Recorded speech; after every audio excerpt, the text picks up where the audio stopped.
Kailangan na rin na palaging siguraduhin tuyo ang mga kamay kung hahawak ng elektrikal na pasilidad at mga appliances. Sakali namang mabasa ang mga saksakan, pati na po ang appliance, ipinapayo ng kumpanya ipagsabi muna ang mga ito sa lisensyadong electrician bago muling gamitin. Bagong balita. MMDA pinaghandaan ang mga motoristang dadaan sa Commonwealth Avenue sa araw ng sona ni Pangulong Bongbong Marcos.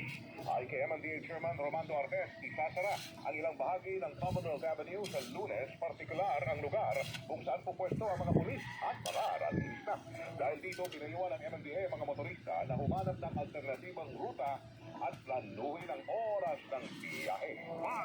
Bagong balita. Plano ng gobyerno ukol sa West Philippine Sea na itong marinig ng mga mangingisda sa nalalapit na ikatlong zona ni Pangulong Bongbong Marcos.